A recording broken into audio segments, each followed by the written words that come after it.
everyone, and welcome to another Connecting Conversation with Family Fuse, where we connect with members of the community to gain insight on how to build a better future for all. I'm Jaydlin Spooner, and today we are talking with Nour Hachem-Fawaz, the president and founder of the nonprofit organization Build a Dream. Good afternoon, Nour, and thank you for joining us.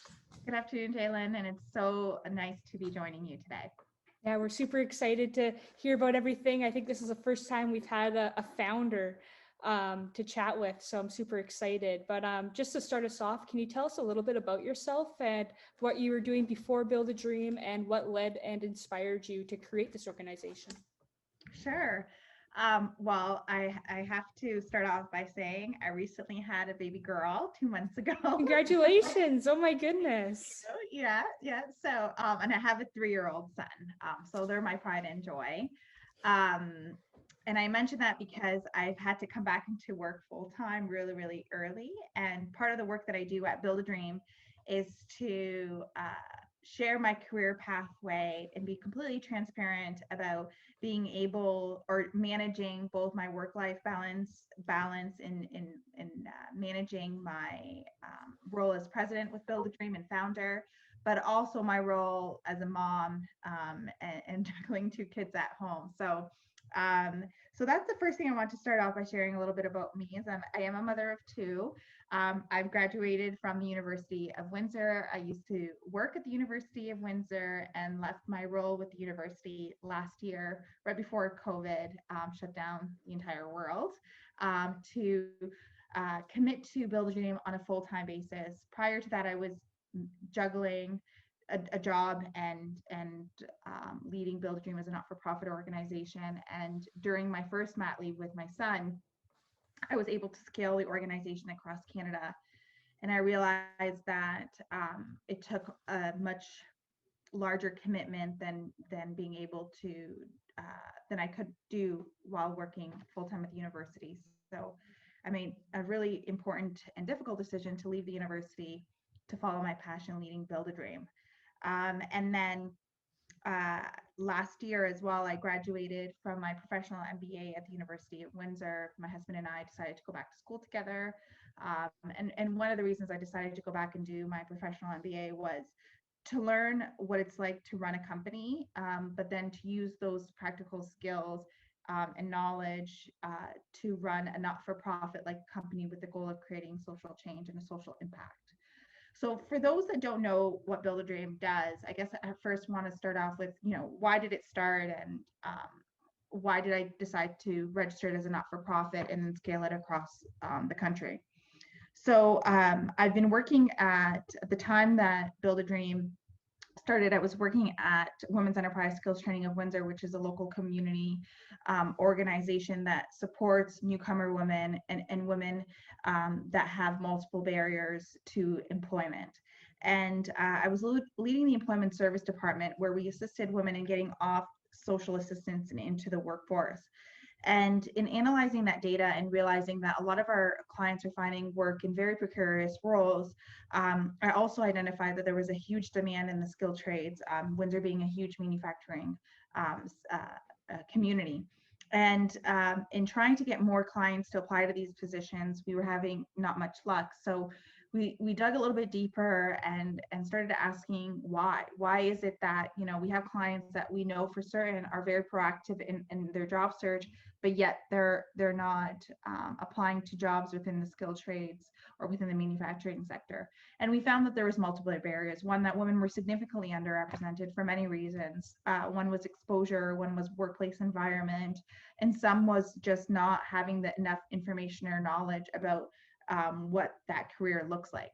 So we launched a community study called We Succeed Beyond the Status Quo, where we led a youth council to do some research and talk to young women about what influences their career decisions, how do they decide what career path they want to pursue, and what resources and tools do they use to help further that exploration. And then we also had a council of leaders within the community that committed to creating change within their own sector to help diversify and get more women not only into the skilled trades, but science, technology, engineering, and math, emergency response, and entrepreneurship, areas where there's significant demand, but women are still not a significantly low representation. So we found that parents were the key influencers, which Family Fuse knows a lot about. That parents and guardians play such a crucial role in their child's educational path, their career journey. And so we decided to host a one-off event where we would invite not only young women to learn about the trades, but young women and their parents, and both their parents, to come out to an evening event where they would hear from female role models, educators, and industry about all the different amazing opportunities there are within the skilled trades and science, technology, engineering, and mathematics pathways, and then connect them to the different resources and tools so that they could make an informed decision. And what we found was within the first year of running our event, we had great feedback, great engagement. And so we kept hosting it in Windsor, Essex, and year after year it would grow. And our community partners, St. Clair College, University of Windsor, Workforce Windsor Essex, Women's Enterprise Skills Training of Windsor, along with both the Windsor Essex Catholic District School Board and the Greater Essex County District School Public Board, we just found that there was such a demand for the information we provided. You would come out to an evening event where you would hear from female role models, share their career journey. Then you would get a chance to network with companies and educational pathways to learn about how, as early as high school, you can access these pathways. And then you would get to do hands-on activities with our local college and our local university. So within a couple of years, we went from over 100 attendees to over 1,000. And at the time I was working at, I went from working at Women's Enterprise to leading a skilled trades program at St. Clair College. And I realized that this was not a unique challenge to Windsor, Essex, that cities across Canada were facing the underrepresentation of women, and that women at that time only made up 3% of the skilled trades. So in 2017, I decided to register the organization as a not-for-profit with the goal of taking the model across the province and then one day across Canada. And because of the demand and the significant need, and that the fact that our model worked, we were able to scale it across the province within a year and a half, and then now we're across Canada. Wow, congratulations. That's amazing. Such a quick expansion as well. That's really impressive for such a new organization. So what do you think is the biggest change that needs to happen with women being so underrepresented in skilled trades and labor? Kind of, where do you think it starts? How do you think we can change this? Certainly. I often talk about the important role mindset plays. So, and just our definition, or how we define women's role in the workplace, in the community, and in the home. I started off by talking about my role as a mother. I am the president of Build a Dream, but I'm also a mom, a wife, a sister. And I think that that's really, really important. One of the reasons I've chosen to talk publicly about my experience being a mom and leading an organization is I think we need to normalize the role that women play as leaders, that they play within the trade. So I think the first thing is our own mindsets and how we define women in the workplace and what they should and shouldn't do, their role in motherhood. And we see that time and time again in the questions that young women ask, like, how do I balance work life? Can I actually become an entrepreneur and still choose to raise a family? And the answer is yes, of course you can. It's just how you decide to prioritize and the resources and the support systems you have access to. So the first thing is that we challenge is the unconscious bias. Just sometimes we don't even realize that some of the words that we use or the comments that we make are limiting young women's access to these pathways. You know, as early as high school, if a young woman goes home and says, I want to be an electrician, and her parents are encouraging her to go the university path without even digging a little bit deeper to ask her, well, what is it about the electrical trade that you're interested in? Why don't we do a little bit more research? Or why don't we help you sign on to a co-op opportunity? And then you could test it out. You could test out the career path. So I think that it really ends up coming down to mindset. Even just simple examples, like if you had a problem with your sink, or needed a plumber to come out and it was a female, when you open the door, are you shocked to see a female? Do you make a comment about the gender? Or when you walk into a mechanic shop to get your car fixed, and a female mechanic comes out, and then you ask for a different mechanic. Like, those are all different messages that we're sending out into society that is defining and sometimes limiting women's confidence in wanting to pursue these opportunities. So I think the first thing that needs to change is mindset and our unconscious bias and how we define women's role in work, and that we truly believe at Build a Dream that your gender should not define the career pathway that you pursue. It, like, wholeheartedly, it should never interfere with that. Your abilities, your skills, your experience, your knowledge is not impacted by your gender. I think that there's this misconception that if a woman enters a particular male-dominated field, that we're asking companies to change their or reduce the qualifications. And the answer is always no, definitely not. I often use this example. The Canadian Armed Forces realized that they weren't getting that they were getting female applicants into the pipeline, and after 6 months of going through that journey, they weren't passing the physical test. And the physical test was the amount of upper body, it assessed their upper body strength. So biologically, men and women are built differently. Men are born with greater upper body strength. So instead of assuming that they had to decrease the qualifications, they instead offered women the opportunity to do combat training where they worked on their upper body strength for the 6 months. And what they saw was a dramatic increase in the number of females that passed that physical testing. Similarly, in Windsor Police launched the Woman in Training opportunity, where as opposed to doing your physical test with your male peers, you did it amongst your female peers because they identified that intimidation plays a factor. So these are all approaches that that companies could take without decreasing the qualifications or without, making it the tokenism excuse. It's really just about looking at our approach, and is this really equitable to both genders, to all cultures? And if the answer is no, then what could you do to help open the doors for more demographics to succeed down this path? Yeah, really great points. I 100% agree. I know personally, I play on the University of Windsor women's hockey team, and growing up, hockey was always a male-dominated sport. So there's definitely always that mindset and those biases that you're talking about. Like changing even the infrastructure.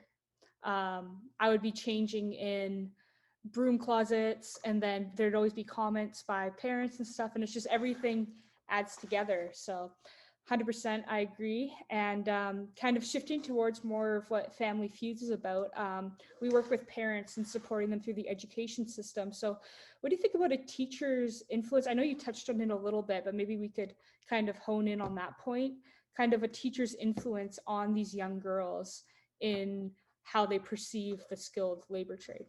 Okay, before I get to that, thank you for sharing your experience as a hockey player, because you are right. Like, that's something that you would have experienced as an athlete in what is typically defined as a male-dominated sport.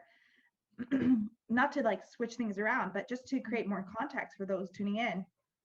How did those comments and experiences make you and your peers feel? Yeah, it was kind of, I know when we're younger, we kind of took it and almost used it as like fuel, I guess, and kind of being like, oh, well, then we're going to go show them. Like, a lot of the times, like, we'd cut our hair short just because it just made sense for the sport. Long hair kind of gets in the way, but like parents wouldn't even know that we were girls until after, or like the players wouldn't know we were girls until after we got undressed and stuff like that. So, just kind of, it didn't really affect us until we were older and we looked back and we were like, man, like that really, you don't notice it when you're little, but all those things add up. And then you kind of put those views on yourself, like, oh, I have to kind of not show that I'm a girl because people don't take me seriously. So you would do little things like cut your hair shorter even if you didn't want to, and kind of portray yourself as more masculine just to kind of fit in. And I think now it's a lot better, I know, but there's definitely still that aspect where you kind of, you almost get like a internal misogynistic view where you're like, oh, well, I'm one of the boys, instead of being like, no, I'm a girl and I'm proud of that and I play hockey. You're just kind of assimilate yourself. Thank you for sharing that and being so open and honest about that. And I think that hearing it from someone that went through a similar experience creates more context. And to be honest with you, that's something that we often hear from women across all different industries, is that when you place a woman in an area where it's typically defined as male dominated, which hopefully our goal is to eliminate that and just make it the norm to go into any pathway that you choose. Mm-hmm. Women feel that they have to play a certain role or behave a certain way to be accepted. And we're arguing that no, that there's features and characteristics from both genders, or any gender, that, or however you identify, that is acceptable, and we just need to normalize it. So thank you for sharing your experience in playing hockey. But going back to your question about the role teachers play, I mean, our one of our greatest partners are the school boards. We work with school boards from across Canada, and we help support their students in grade 7 to grade 12. And teachers are often known to be significant role models and influencers when it comes to the career decisions youth make. So we believe that, and we often encourage for teachers, same thing, going back to that mindset, that perception that us as individuals have in terms of the role that different genders play. And we want to break down that stigma. And I often talk about the role educators play in really changing the approach we take in how we support students' career decision making.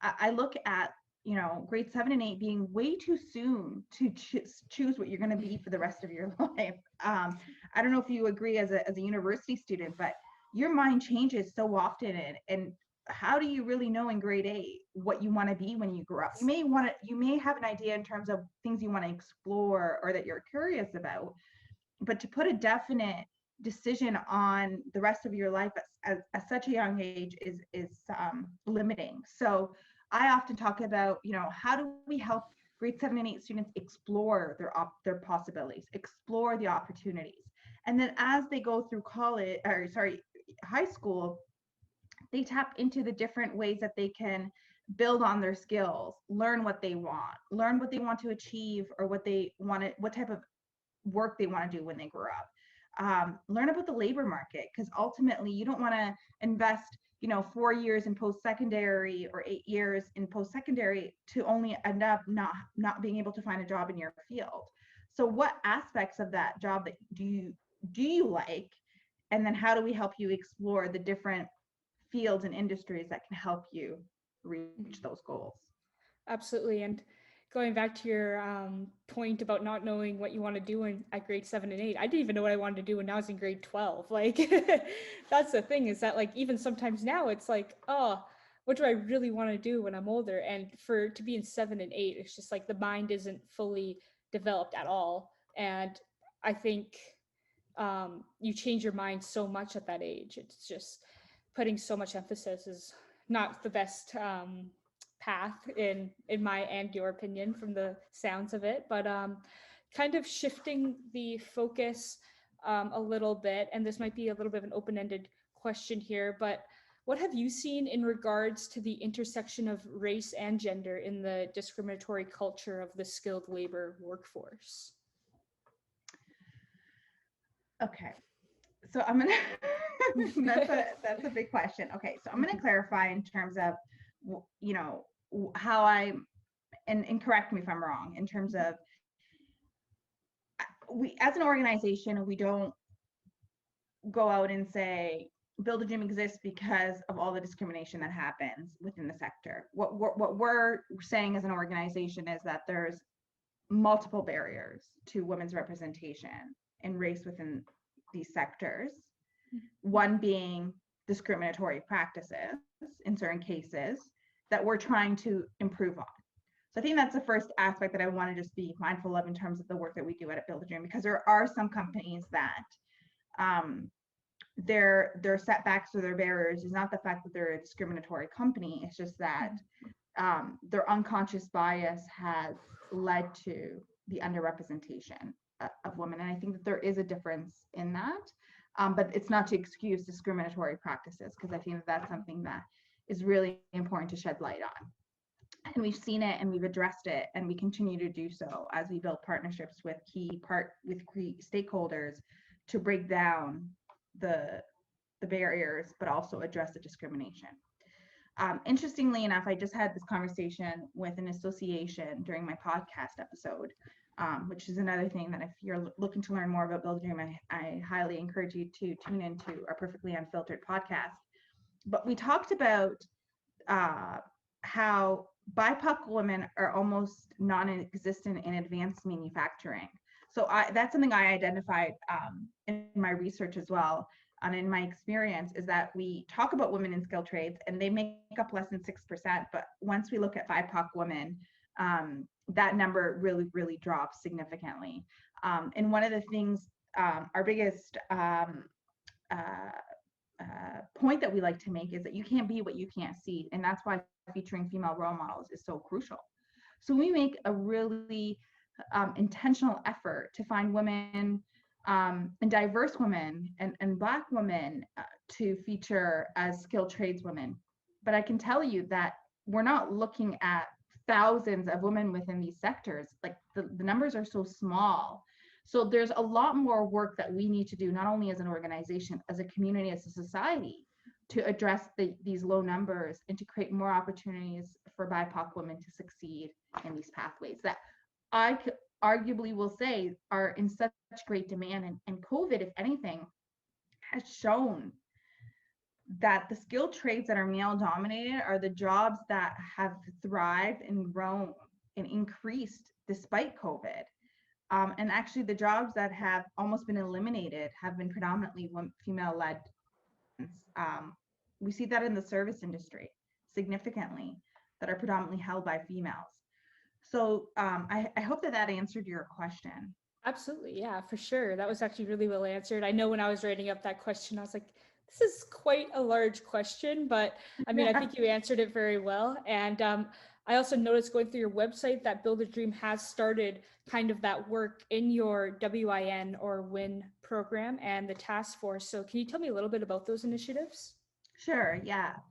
So the Workplace Initiatives Network, the Workforce Initiatives Network is about our Inclusion Network, Workforce Inclusion Network, was launched because naturally in the work that we do in connecting young women to these career pathways is that we work very closely with our industry partners, companies that are looking to diversify, have a significant demand, and are really looking to tap into the other 50% of the population.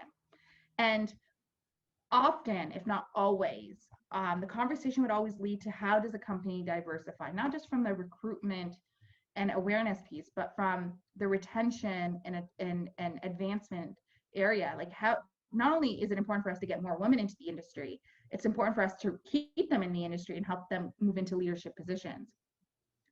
So we found that, okay, well, in order for us to really see the needle move, because I will argue that I can get women interested in these pathways. It's not that women don't want to build or work with tools or have physically intensive jobs. It's that they just aren't aware, and knowledge is power. So we can get them in, but we need, how do I ensure that they have these environments that are inclusive and diverse so that we keep them and help them advance? And that's where we launched this initiative, is that diversity and inclusion way before the last year of the movements that we saw, the Black Lives Matter movement and some of the other really important conversations that we are starting to see happen in communities and in circles that are really putting pressure, necessary pressure, on communities to create greater diversity and be more reflective of their community. So way before that, we identified that was always a need. That was always part of the commitment. If you really want to tap into the other 50%, what are you doing in terms of diversity and inclusion within your respective industry? And we found that there's power in sharing resources. There's power in sharing tools. There's power in sharing best practices. So we launched WIN with the goal of really highlighting the companies that are doing it right. And even if they make mistakes along the way, it's not about shaming companies and make mistakes. It's about really having dialogue, respectful dialogue to say, okay, well, you made a mistake. How can we do it better? And how can we learn from this? And then about a year ago, I read an article in our local paper that just kind of hit a nerve for me in terms of what we need to do as a community to increase diversity at all levels, not just in the industries, but diversity on council, diversity in leadership roles, diversity on boards, all places where decisions are made that are going to reflect the lives of the community we serve. You need to have those voices reflected at the table. Like, hands down, you can't assume that if everyone around the table looks like you, sounds like you, acts like you, thinks like you, you're going to bring light to our attention to factors that ultimately impact certain particular demographics. And so for me, that's where I say there needs to be diversity in all places where decisions are being made that are impacting communities at large. So when I read this article, I decided to speak to some stakeholders that I felt would want to play a role in addressing that limitation, those limiting or the underrepresentation of different races, different cultures in leadership positions in our local community. And we received an overwhelming response, and then we created this grassroots committee where it's the Windsor-Essex Diversity and Inclusion Committee task force that is going to now look at what could we do better as a community to address the underrepresentation, and how can we get more diverse voices at the leadership table, at the decision-making table, so that when decisions are being made at a higher level, we're factoring in how that's impacting different demographics. I mean, you know, examples are, you know, when you limit transportation, access to transportation, who is that impacting most? When you're making decisions or creating programs and services, are you addressing the limitations and the barriers that certain populations face? Are you going to seek that information and ask the right questions? So those are all aspects that we look at at the council and as an organization.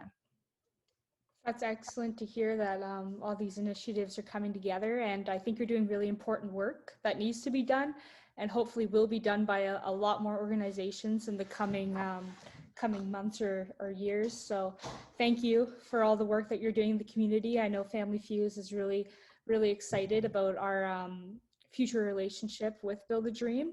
And so just in moving forward with your organization, what are the next steps that you see happening for Build a Dream, and what is your biggest goal for the future?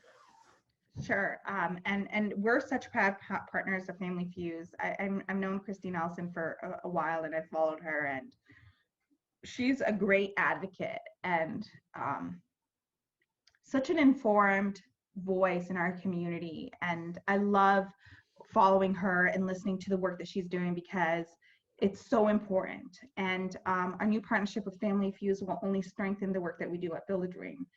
And I love the fact that Family Fuse focuses on the advocacy piece for parents, because parents are such an untapped resource when it comes to the educational system. And they're our greatest, parents are guardians, because they're our greatest line of communication, direct communication to the children, to the youth who are definitely influenced by their families. So Family Fuse is doing really wonderful work. So the next steps in Windsor, the next steps for Build a Dream, we're going to continue hosting our Career Discovery Expos, where we highlight all these career pathways. We have Trades Week that's happening next month. It's a free event that's going to be over 2 nights, and it's going to really tap into all the career pathways within the Trades Week. And we're encouraging all families in Windsor-Essex to register for that event. You'll get more information. You can visit our website. And over the next year or so, we're really going to enhance and further support our diversity and inclusion efforts by partnering with organizations like Family Fuse that have a specific target demographic that they work with to then support their work and then create programs and services at Build a Dream that aligns with the needs of that particular community. We don't assume to know everything about diversity and inclusion and what particular communities need, but what we are going to commit to is working with all communities, all BIPOC communities, so that we can strengthen the work that we do and strengthen the resources and tools so that they directly align with the needs of these specific communities. And we want to be as respectful to those particular needs as we can. So we're always on a learning journey. We're growing and learning with communities, but we're taking the necessary steps and doing the necessary work so that we do address the importance of diversity and inclusion across all these sectors. And we want to be that connector piece that's a catalyst between education and industry, and then families and youth, and be able to bring that all together so that young people know that they have so much resources and tools and supports at their fingertips so that they can make those informed career decisions. Because we know that when you make an informed career decision, you can only do so with all information presented to you. And that informed career decision leads to a successful career, which leads you out of the cycle of poverty, or brings you closer to financial independence, that I think is so key for all youth. And we want to represent the underrepresented groups. Wow, that's certainly a lot of good things in store for your organization, and we can't wait to see it happen. And we're looking forward to supporting you along the way. So thank you for joining me today and having this chat. It was a really nice time. We got to get to know each other a lot better. So really thankful for you talking with me today. And in closing, I encourage anyone listening to visit Build a Dream website at webuildadream.com and check out their services and programs. And yeah, just check out their also #DreamBig Career Discovery Expos, where you can be supported to discover and explore new career pathways. So thank you, Nour, and stay safe, everyone, and have an amazing day. Thanks, Jaylin.